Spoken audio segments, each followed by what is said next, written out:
नमस्कार, स्वागत है आप सबका राज्यसभा टीवी के खास कार्यक्रम मीडिया मंथन में। आप सभी का स्वागत है। और मीडिया मंथन में आज हम बात करेंगे मीडिया में इस्तेमाल होने वाली भाषा के बारे में। समाचार चैनल हो या फिर अखबार, खबरों को परोसने के लिए जिन शब्दों का इस्तेमाल किया जा रहा है उसकी पत्रकारिता की साख पर सवाल खड़े हो रहे हैं। जिन शब्दों का इस्तेमाल आम बोलचाल में भी करने से हम कतराते या बचते हैं, उन शब्दों का इस्तेमाल खबरों को परोसने या दिखाने के लिए खुलेआम होता है। आज इसी मुद्दे पर हम करेंगे चर्चा और हमारे साथ इस चर्चा में 4 खास मेहमान शामिल हो रहे हैं। हमारे साथ हैं वरिष्ठ पत्रकार राहुल देव जी। राहुल जी, स्वागत है आपका। आपको 38 साल का पत्रकारिता का अनुभव है। द पायनियर से आपने पत्रकारिता की शुरुआत की। CNBC न्यूज़ चैनल के प्रधान संपादक और मुख्य कार्यकारी अधिकारी रहे। आपको गणेश शंकर विद्यार्थी पत्रकारिता पुरस्कार से भी नवाजा गया। हमारे दूसरे खास मेहमान हैं वरिष्ठ पत्रकार कमर वहीद नकवी साहब। बहुत बहुत स्वागत है सर आपका। आपको लोग दादा के नाम से जानते हैं और करीब 37 साल से ज़्यादा का अनुभव, जिसमें 15 साल प्रिंट और 19 साल का टीवी का अनुभव है। नकवी जी आज तक में न्यूज़ डायरेक्टर रहे और फिलहाल वो स्तंभकार हैं। हमारे साथ तीसरी खास मेहमान वरिष्ठ पत्रकार वर्तिका नंदा हैं। वर्तिका, आपका भी स्वागत है। आपको करीब 23 साल का अनुभव और स्त्री शक्ति पुरस्कार से आपको सम्मानित किया जा चुका है। वर्तिका ने अपने करियर की शुरुआत दूरदर्शन में एंकर के तौर पर की। इसके अलावा हमारे साथ वरिष्ठ पत्रकार राजीव कुमार शुक्ल हैं। राजीव जी, आपका भी स्वागत है। 1981 से ऑल इंडिया रेडियो में अपनी शुरुआत की। इन्होंने वॉइस ऑफ अमेरिका में भी काम किया। और इन 4 मेहमानों के साथ हम 3 सवालों पर आज चर्चा करेंगे। हमारे सवाल हैं आज के, पहला सवाल कि मीडिया की आज की भाषा कितनी सही या फिर कितनी गलत है। हमारा दूसरा सवाल है कि असल में इसके लिए जिम्मेदार कौन है। और तीसरा कि इस भाषा का असर समाज पर क्या पड़ रहा है या फिर क्या पड़ेगा भविष्य में। इन्हीं सवालों के इर्द गिर्द हम चर्चा की शुरुआत कर रहे हैं। सबसे पहला सवाल, और शुरुआत में करूंगा नकवी साहब आपसे, क्योंकि पत्रकारिता के दौर और टीवी चैनल्स 24 आवर की, अगर मैं बात करूँ 24 घंटे के जो दौर शुरू हुआ, उसमें आपने एक ब्रांड को एक स्थापित किया, उसको वृहद पैमाने पर शुरू करवाया। आज की जो भाषा है, कई लोग कहते हैं कि ये भाषा गलत है, कुछ लोग कहते हैं कि ये भाषा वो है जो आम आदमी समझ रहा है। आपकी नज़र में कितनी सही है आज की भाषा या फिर कितनी गलत आप मानते हैं? आम आदमी समझ रहा है, ये तो भाषा की पहली शर्त है कि आम आदमी समझे उसको। और जब टीवी चैनलों की शुरुआत हुई और ख़ासतौर से टीवी न्यूज़ बुलेटिन की शुरुआत हुई और जब आज तक की शुरुआत हुई, तो उसमें भाषा पे बहुत काम मैंने भी किया।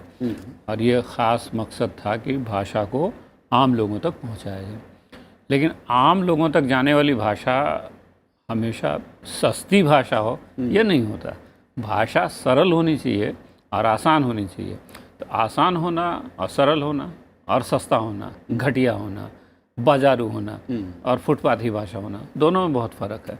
तो मुझे लगता है कि आजकल भाषा जो है दूसरे रास्ते पर चल रही है। आसान होते होते उसको काफ़ी एक तरह से फुटपाथी तौर पे वो हो गया। और इसका कारण भी है, इसका कारण ये है कि आज न्यूज़ चैनलों में भाषा को लेकर के कोई चेतना नहीं दिखती है, भाषा को लेकर के कोई कोशिश नहीं दिखती है। और मैं कहूँगा कि इसका सीधा सीधा सबूत ये है कि किसी भी न्यूज़ चैनल के संपादकीय विभाग में आप चले जाइए, आप देखिए कि वहाँ उनके न्यूज़ रूम में कोई शब्दकोश मिलता है कि नहीं मिलता। आपको किसी न्यूज़ रूम में शब्दकोश नहीं मिलेगा। ये इस बात का सबूत है कि भाषा को लेकर के जो संवेदनशीलता होनी चाहिए टीवी चैनलों में या उसके संपादकों में, वो अब नहीं रही है। राहुल जी, भाषा जिसके बारे में नकवी जी का जो कहना है कि असल में सरल तो हो लेकिन वो बाजारू ना हो, वो आम आदमी की जन तक पहुंचने वाला तो हो, उसके दिलों में उतरने वाला तो हो, लेकिन वो चलताऊ ना हो। कैसे देखते हैं आज की भाषा को और आज के मीडिया को आप? भाषा के 2 पक्ष हैं। एक पक्ष तो ये है कि वो सरल है, कठिन है, उसका ये जो शैली वाला पक्ष है। दूसरा पक्ष है उसको आप उसका व्याकरण और उसकी लिपि से संबंधित वो एक दूसरा पक्ष है कि किस तरह के शब्द हैं, वो शब्द कैसे हैं, हम शब्द जो दे रहे हैं वो उसी भाषा में दे रहे हैं या आजकल जैसे रोमन का प्रयोग बहुत ज़्यादा हो गया, ये भी हिंदी पत्रकारिता में ही हो रहा है। ये हम अंग्रेज़ी में नहीं पाते कि वो हिंदी या देवनागरी में कुछ वो छाप दे, असंभव है ये। लेकिन हम ये आम करते ऐसा करते हैं कि हमने अब कुछ नामों को, कुछ शब्दों को रोमन में जो लिखे जाते हैं उनको हिंदी का ही बना दिया ज़बरदस्ती ठोक कर। दूसरा पक्ष है कि किस तरह के शब्दों का प्रयोग हम कर रहे हैं, हमारा शब्द प्रयोग, शब्दों का इस्तेमाल करने की शैली और उससे निकलने वाली बात यानी कथ्य, ये उसका मैं कहूँगा ये तीसरा पहलू है। पहला किस तरह के शब्द चयन, हमारा शब्द चयन क्या है, और शब्द चयन के माध्यम से हम किस तरह की बात हम पहुँचा रहे हैं, हमारा कथ्य क्या है, मंतव्य क्या है। तो आज की भाषा तो मैं समझता हूँ कि भाषा की हत्या का काम हमारे हिंदी चैनलों की जो भाषा है वो भाषा की हत्या का काम ज़्यादा कर रही है, उसको आगे बढ़ाने का, उसको समृद्ध करने का बिल्कुल नहीं कर रही है। और दुख ये है, जैसा नकवी ने कहा, कि ये सरल भाषा के नाम पे लोगों की आम तथा कथित आम फहम भाषा के नाम पर हो रहा है, जबकि ये बिल्कुल आम फहम भाषा नहीं, ये बाजारू भाषा है और ये बहुत एक भ्रष्ट और अपाहिज भाषा है जो लोगों के न सिर्फ भाषा बिगाड़ रही है, उनके दिमाग भी बिगाड़ रही है, उनके संवाद की शैली भी बिगाड़ रही है। वर्तिका, वाकई क्या भाषा का कत्ल एक तरीके से हो रहा है, लेकिन जब समाचार पत्रों के या फिर टीवी के जो चैनल्स हैं उनके संपादकों से बात होती है तो आमतौर पर एक ही जवाब होता है कि हम वो भाषा इस्तेमाल करते हैं जो आम आदमी आसानी से समझता है। बिल्कुल, ये सबसे अच्छा बहाना है। असल में जब टेलीविज़न की शुरुआत हुई, दो जो सबसे बड़े मंतव्य थे, सूचना को देना, ज्ञान को देना। तीसरा जब हिस्सा जुड़ा वो था मनोरंजन का। मनोरंजन के नाम पर हमें सारे बहाने मिल गए और सारे दरवाजे खुल गए। हमें लगा कि हम ये कहें कि हिंदी एक क्लिष्ट भाषा है, आसानी से समझी नहीं जा सकती, आसानी से लिखी नहीं जा सकती। ये बहाना अंग्रेज़ी का पत्रकार कभी नहीं करता। अंग्रेज़ी पत्रकारिता कभी ये नहीं कहती कि बड़ा मुश्किल सा है, इस भाषा के साथ हम कैसे प्रयोग करें या कैसे लिखें। हिंदी की दुनिया ये मानकर चली कि ये मुश्किल है। दूसरी बात, ऐसा हुआ क्यों? ऐसा इसलिए हुआ कि जब निजी चैनल आने लगे, जब तक दूरदर्शन का वर्चस्व था, दूरदर्शन शायद ये मान रहा था कि अगर आपने सूचना देनी है या मनोरंजन भी देना है तो भाषा की जो सादगी है वो बनी रहे। निजी चैनल प्रतियोगिता के साथ आए और बहुत से लोग जब हिंदी चैनल शुरू कर रहे थे तो वो अंग्रेज़ी के बाज़ार से लोगों को लाए। जब अंग्रेज़ी का बाज़ार हिंदी के बाज़ार में आया तो अपनी शर्तों के साथ आया। उसने हिंदी सीखने से परहेज़ किया, उसने हिंदी को रोमन में लिखना शुरू किया। वो ये नहीं समझ पाया कि कार्रवाई और कार्यवाही दो शब्द हैं, मसला और मसाला दो अलग शब्द हैं। वो नहीं समझ पाया, उसने हिंदी को लिख दिया तेज़ी के साथ और उसने टेलीप्रॉम्प्टर से उस भाषा में पढ़ना शुरू किया जो हिंदी की अपनी लिपि नहीं थी। पर विज्ञापन का बाज़ार ये भी जान रहा था कि राजनेता हिंदी बोलने लगे। आप देखिए, दक्षिण भारत से लेकर उत्तर भारत तक कई ऐसे नेता जिन्हें हिंदी नहीं आती थी, उन्होंने हिंदी के बाज़ार को बढ़ते देखा, उन्होंने हिंदी पढ़नी शुरू की और बोलनी शुरू की। लेकिन हमारा दुर्भाग्य रहा कि हिंदी का जो न्यूज़ रूम है, जिसकी वजह से हिंदी का बाज़ार बढ़ रहा था, उसने हिंदी के व्याकरण को शुद्ध करने के लिए या हिंदी को सीखने के लिए वो कोशिश नहीं की जो हो सकती थी। राजीव साहब, टीवी की बात करूं या प्रिंट की बात करूं, आज के दौर में तो एफएम चैनल जिसके साथ आपका जुड़ाव रहा है और आप बेहतर समझा पाएंगे, असल में यही कारण या फिर ये दिखता है हकीकत कि सब कुछ बेचने की इतनी जल्दबाजी है कि आप भाषा के व्याकरण को भूल जाइए, शब्दकोश को भूल जाइए और जिसे कहते हैं कि ट्रांसलेट या फिर जो एक होता है सिस्टम, उसको आप फॉलो करते हैं, उसके बाद अर्थ का अनर्थ हो जाए या उसका असर कहीं कुछ और पड़े, उससे फ़र्क नहीं पड़ता। देखिए, हम लोग, जब मैं काशी विश्वविद्यालय में पत्रकारिता का छात्र था तो पत्रकारिता की भाषा के बारे में तथ्य परखता, वस्तुनिष्ठता जो कि उसके समाचार के गुण हैं, उनकी चर्चा होती थी। और साथ साथ ये था कि भाषा को लेकर, क्योंकि वाराणसी में बाबूराव विष्णु पराड़कर एक ऐसे बड़ी हस्ती हुए हैं जिन्होंने पत्रकारिता की भाषा के बहुत से मानक तय किए और वहाँ इसकी चर्चा अक्सर होती थी। तो जो बात हम लोग शुरू से कर रहे थे कि भाषा अच्छी और सहज और शैली में आकर्षक, लेकिन साथ साथ संप्रेषण में कुशल, यानी जो बात आप सामने वाले तक पहुँचे। क्योंकि जब भी हम माध्यम में, जनसंचार माध्यम में काम कर रहे हैं तो ज़रूरी है कि हमारी बात पहुँचे। प्रिंट मीडियम के अंदर चीज़ें अलग ढंग से विकसित हुईं। रेडियो में जहाँ तक अगर बात करें तो आकाशवाणी से कहानी शुरू हुई थी और काफ़ी हद तक आकाशवाणी की वो बनी रही। आकाशवाणी में आप शायद मानेंगे कि भाषा के मानकीकरण का एक दौर पूरा रहा है और उसका अच्छा प्रभाव भी रहा। हालांकि कभी कभी थोड़ा उसकी उपहास भी लोग करते थे कि साहब हिंदी में समाचार सुनिए या समाचार में हिंदी सुनिए, जैसे जैसे जुमले इस्तेमाल होते थे। लेकिन फिर भी ये सच है कि एक मानक रूप मिला उच्चारण को और उसको बरतने को लेकर। अभी मुझे लगता है जो वर्तिका जी बात कह रही थी और हमारे अन्य वरिष्ठ साथियों ने भी बात कही, जब हम लिपि से अलग हो जाते हैं। तो अब हो क्या रहा है, जब रोमन लिपि में लिखा जा रहा है, मैं वॉइस ऑफ अमेरिका में जब काम कर रहा था, दिल्ली से आई हुई एक बच्ची थी और वो अंग्रेजी रोमन लिपि में ही हिंदी लिखा करती थी, और मुझे बड़ी शर्म सी आती थी। मुझे लगता था कि एक विदेश में औरों के सामने कैसी नाक कटने जैसी बात है कि हमारे एक युवा लड़की आई है और ये हिंदी लिख नहीं पाती अपनी लिपि में और साथ साथ उस पर लिखती है। जब मैं लौट के आया तो पाया कि हमारा देश ही तो बदल के कुछ और हो गया। अब तो नौजवानों में बहुत बड़ी तादाद में ऐसे लोग दिखाई देने लगे। और जो भाषा की, राहुल जी इस बारे में निरंतर चर्चा करते हैं, हम लोग बातचीत भी करते हैं। मुझे लगता है कि मीडिया में भाषा की बात करते समय समाज में भाषा की बात भी करनी होगी। अगर समाज मात्र में भाषा को लेकर हमारी चिंताएं शिथिल हो गई हैं, अगर समाज में हम कुछ भी चलता है जैसी बात सोचकर काम चला लेते हैं, तो उसका असर तो मीडिया में कुछ ना कुछ आना ही है। और फिर जहां ये है कि लोएस्ट कॉमन डिनोमिनेटर तक बात चली जाए, तो फिर वहां तो स्वाभाविक है कि और भी ये है कि सबसे जल्दी क्या बिकेगा, सबसे सस्ता क्या होगा। जी, एक और जो बात आपने कही राजीव जी बहुत है, मैं उसी से मैं चर्चा को आगे बढ़ाना चाहूँगा नकवी साहब, कि समाज के बारे में बार बार जब दलील दी जाती है कि समाज में जो कुछ इस्तेमाल हो रहा है, जो शब्द, जो व्याकरण, वही चैनल उनको अनुसरण करते हैं, उसके लिहाज से चलते हैं। ये एक बहाना दिखता है, या फिर जो आपके दौर में एक स्टाइल शीट हुआ करती थी, एक शब्दकोश होता था, एक एक शब्द को लेकर उसके पर्यायवाची ढूंढने की कोशिश होती थी, वो कला ख़त्म हो गई या मान लिया गया कि इसकी आज ज़रूरत नहीं है? देखिए, मैं तो आपको अपनी बात बताता हूँ कि हिंदी तो मैंने हिंदी के अखबारों से सीखी है। आज अखबार निकलता था बनारस से, तो हिंदी के मामले में, भाषा के मामले में आज का एक स्तर था, एक मानक था, और उसमें क्या हिंदी लिखी हुई है वो गलत नहीं हो सकती थी। तो इतने सचेत थे आज के संपादक और वहाँ के लोग।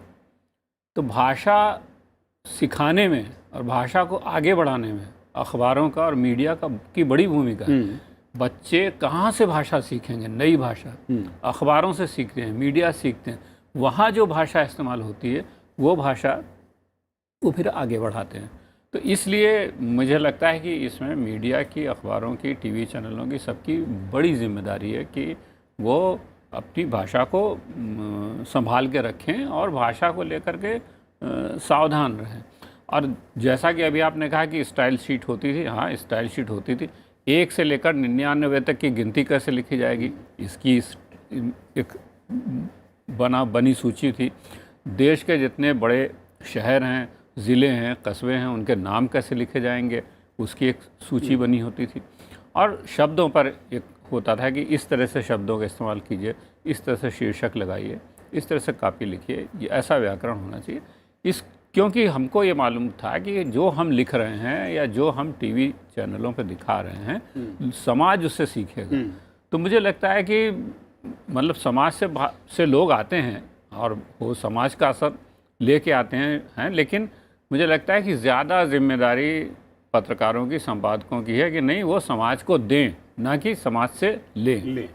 वर्तिका, ये बहुत अहम बात जो कह रहे हैं कि असल में जिस तरीके से बदलाव हुआ, या चैनल्स और प्रिंट से लेकर एफएम तक ने अपने आप को ढालने की कोशिश की, वहाँ पर अब आज के दौर में हम देखते हैं कि उत्तेजना फैलाने वाले शब्द, हिंसा को बढ़ावा देने वाले शब्द, आपको सीधे सीधे युद्ध या उन्मादी करने वाले शब्द, ये तेज़ी के साथ बढ़ गए हैं। और जो बैलेंस मैं कहूँ जिसे, जो कि बहुत ही कहा जाता है कि ऐसे शब्द होते थे जो शायद उसकी सही व्याख्या करते हों, उनको किनारे कर दिया गया। ये स्वाभाविक हो रहा है या एक सोची समझी रणनीति के तहत चल रहा है? ये डर के साथ हो रहा है। हर न्यूज़ रूम किसी डर में है। हर न्यूज़ रूम को लगता है कि अगर हमने ये नहीं कहा कि इस घटना की वजह से सनसनी फैल रही है, तो दूसरा चैनल तो ये कह ही देगा, इससे पहले कि वो कहे हम कह दें। अब इसमें एक अजीब बात यह है कि जब हमारे पास सिर्फ जन सेवा माध्यम के नाम पर दूरदर्शन था या आकाशवाणी अपनी खबर प्रसारित कर रहा था, तब वो सोच समझ के चल रहा था। कई बार खबर की गति कम होती थी, लेकिन आमतौर पे वो विश्वसनीय समाचार माने जाते थे। आज विश्वसनीयता भी घटी है, स्पीड बढ़ गई है, गति बहुत बड़ी है, और उस तेज़ गति में गलतियाँ बढ़ी हैं। आप याद कीजिए, एक दौर था जब आकाशवाणी में या कहीं भी कोई ऐसी गलती आती थी तो क्षमा याचना आती थी। मुझे याद है, जैसे रुकावट के लिए खेद है हम अक्सर देखते थे, वैसे एक माफ़ीनामा कि हाँ कुछ गलती है तो वो मान लिया जाता था। आज गलती का होना स्वाभाविक माना जाता है।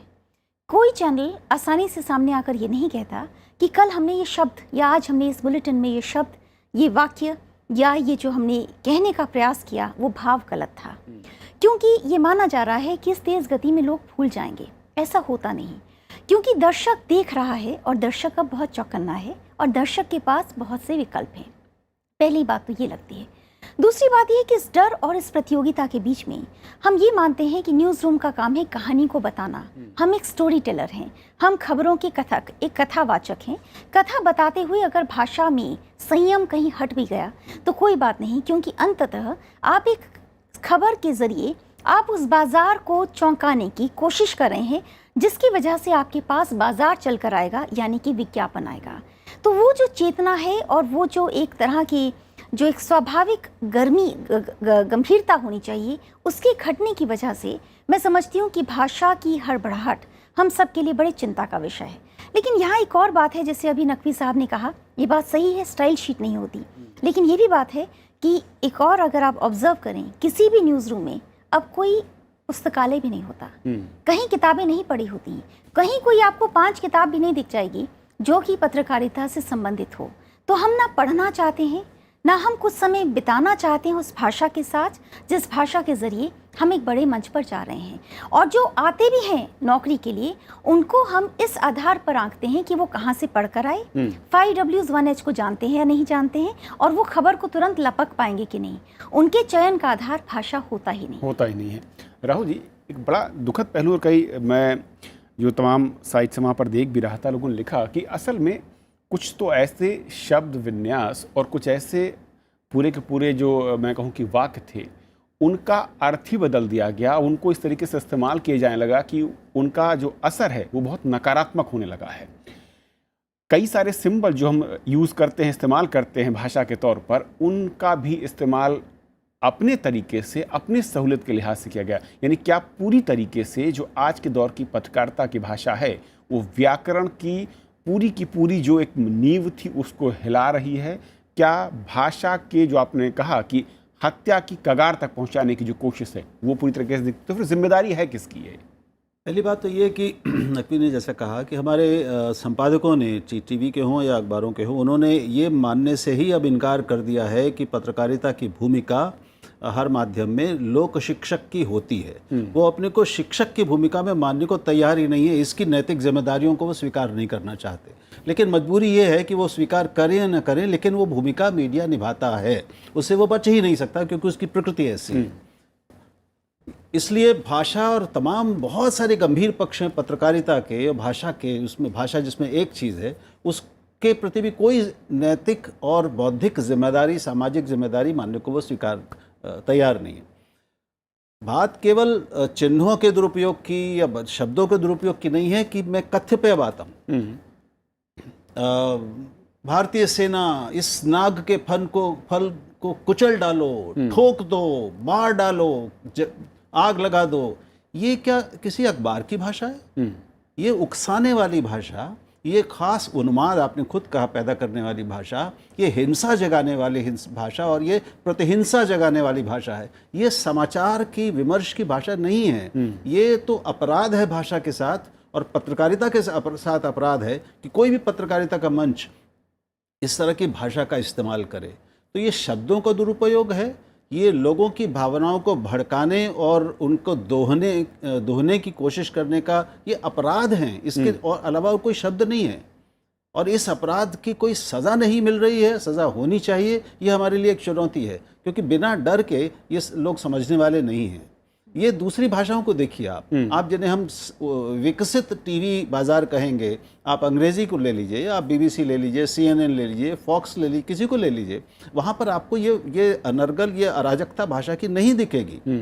ये एक पक्ष है। दूसरा पक्ष ये है कि हिंदी के अधिकांश एंकर और संवाददाता, उनकी अपनी हिंदी ऐसी हो गई है कि वो एक वाक्य केवल हिंदी बोलने में अब असमर्थ हो गए हैं, और वो अब इसी हिंदी को, इस अपाहिज, घटिया, मिलीजुली हिंदी को, इंग्लिश को, वो अपने सुनने वालों के लिए स्वीकार्य और मानक बना रहे हैं। तो सबसे बड़ा खतरा ये है कि अब जो अगली पीढ़ियां जो हमारे टीवी चैनलों को देखकर बड़ी हो रही हैं, उनकी भाषा ही अब ऐसी हो जाएगी, तो सोचिए कि 2 पीढ़ियों बाद क्या होगा। ये बहुत अहम बात है, बहुत एक मैं कहूँ कि भविष्य को लेकर बड़ी चिंता भी है। राजीव जी, जो राहुल जी कह रहे हैं बहुत अहम है कि हम असल में जिस तरीके की बातों को और भाषा के ज़रिए जो कुछ परोस रहे हैं, जिम्मेदारी तो कोई लेने को तैयार नहीं, और सबके सब एक बचने का बहाना देते हुए कई अलग अलग दूसरे पर आरोप लगाने की बात होती है, लेकिन प्रभाव जो है ये बहुत खतरनाक है आज के समाज में। और कुछ लोग ये भी कहते हैं कि भाषा के हिंसक होने से समाज हिंसा की तरफ बढ़ने लगता है। क्या वाकई यकीन करते हैं इस पर आप? मैं सहमत हूँ इस बात से, क्योंकि हालांकि बहुत सी चीज़ें मिलकर के अपना प्रभाव पैदा करती हैं, लेकिन अगर इसी बात में वापस थोड़ा सा लौटा जाए तो आपने कहा कि शिक्षण की कोई नैतिक भूमिका है, इसे मानने से बहुत से हमारे वरिष्ठ लोग, संपादक लोग अब इससे सहमत नहीं है या इसको स्वीकार नहीं करना चाहते। तो मैं यहाँ ध्यान दिलाना चाहूँगा कि आचार्य रामचंद्र शुक्ल ने साहित्य के उद्देश्य में लोक मंगल की चर्चा की थी। तो जो लोक मंगल का अर्थ ये है कि जो सबके लिए कल्याणकारी हो और लोगों को आगे बढ़ने में मदद करे, उनके सर्वांगीण कल्याण का रास्ता उसे प्रशस्त हो। हम लोग भी चर्चा करते हैं कि जो लोक सेवा प्रसारक है, लोक सेवा प्रसारक के लिए 3 विशेष उद्देश्य माने जाते हैं: सूचना, शिक्षा और मनोरंजन। तो ये शिक्षा का भाग भी उसमें शामिल है और सूचना भी सूचना की शैली में होनी चाहिए।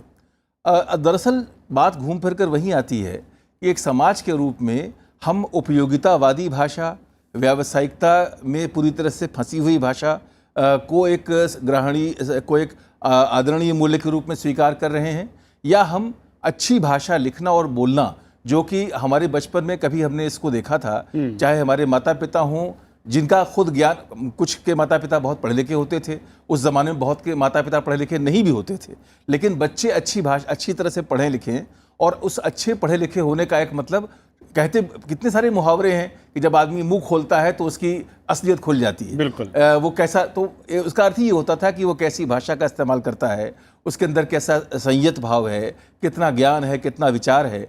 जब पूरी की पूरी भाषा को ज्ञान से, विचार से, चिंतन से, अंतर्दृष्टि से, आलोचना से, इन चीज़ों से हम अलग कर दें और उसे एक बिल्कुल सनसनाता हुआ तीर बना दें जो सिर्फ यहाँ से वहाँ तक खबर को लेकर ढेले फेंकने जैसा मामला हो गया, तो फिर निश्चित रूप से वहाँ पर स्थिति ये बनती है कि वो ये तमाम बड़े मूल्य जो हैं, उदात्त मूल्य जो हैं, ये अपने आप में विघटित हो जाते हैं, कमज़ोर हो जाते हैं। और मैं सहमत हूँ कि अगर भाषा हमारी इस तरह से जा रही है, एक उदाहरण के रूप में आप देखिए, लगभग पूरे देश में हिंदी भाषी लोग आजकल, पढ़े लिखे लोग, विश्वविद्यालयों के प्रोफेसर नमस्कार बोलते हैं जी। वो नमस्कार बोलना भूल गए हैं। कुछ विद्वानों को सुन करके शायद चैनल्स वगैरह पे वो नमस्कार बोलने लगे हैं। और ऐसे अनेक शब्द हैं जिनकी हत्या होती चली जा रही है। स्टाइल बुक की चर्चा हुई कि उसमें कैसे लिखा जाए।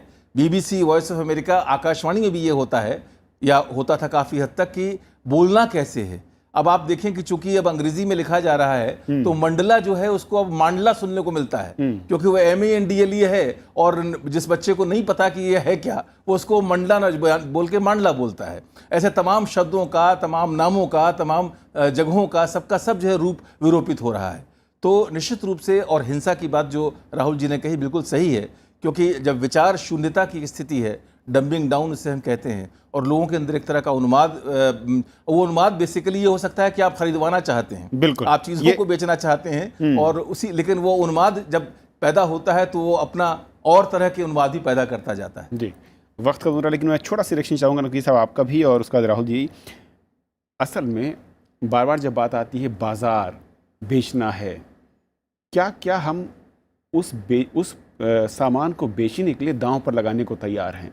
अपने विचार, अपनी संस्कृति, अपनी भाषा, कहाँ तक जाएंगे? केवल बेचने की बात नहीं मुझे लगता है क्योंकि बेचना एक अलग चीज़ है।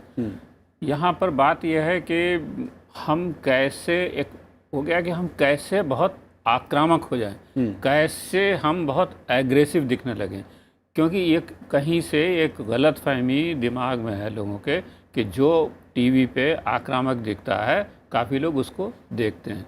तो खाली यही नहीं, आप देखिए कि टीवी चैनलों पर जितनी बहसें होती हैं, वो उसको मैं कहूँ कि बॉक्सिंग रिंग होती है ना, तो ये बार्किंग रिंग हो गई है कि हर आदमी भौंकता है वहाँ पे।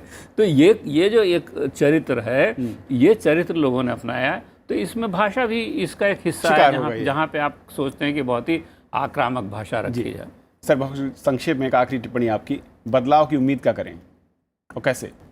बदलाव तो देखिए ऊपर से ही शुरू होता है, इसलिए जब तक हमारे चैनलों के और अखबारों के शीर्ष पर बैठे हुए लोग, और जिसपे प्रबंधन भी शामिल है, इसमें प्रबंधन की भूमिका को हम बाहर नहीं कर सकते, क्योंकि हम लोग आमतौर पे संपादक पर ही केंद्रित हो जाते हैं। तो प्रबंधन और संपादक जब तक वो ये नहीं समझेंगे कि उनकी एक सामाजिक जिम्मेदारी है, भाषा उनकी सामाजिक जिम्मेदारी का एक हिस्सा है, और भाषा के माध्यम से जो कह रहे हैं और कैसे कह रहे हैं, ये उनको अगर शालीन और मर्यादित उसको नहीं करेंगे और केवल टीआरपी बटोरने या केवल गर्मी पैदा करने के लिए और जोश पैदा करने के लिए वो ये हर पत्रकारिता के हर बुनियादी मूल्य को नष्ट कर देंगे, तो अंततः वो एक सामाजिक अपराधी करवाएंगे। उनको आज सफलता भले ही मिल जाए, लेकिन इतिहास उनको क्षमा नहीं करेगा। आप चारों मेहमानों का हमारे साथ इस अहम मसले पर जुड़ने के लिए और चर्चा करने के लिए बहुत बहुत शुक्रिया। लेकिन साथ ही जो एक संकेत है भविष्य को लेकर, वो बहुत अहम है कि असल में जब भाषा खत्म होगी या फिर भाषा का विघटन होगा तो उसका असर समाज पर होगा। उसका आप अंदाज़ा लगा सकते हैं, और उसे बदलने के लिए इस भाषा को बचाना ज़रूरी होगा। बहुत बहुत शुक्रिया आप सबका, और आज के इस मीडिया मंथन में फिलहाल इतना ही। नमस्कार।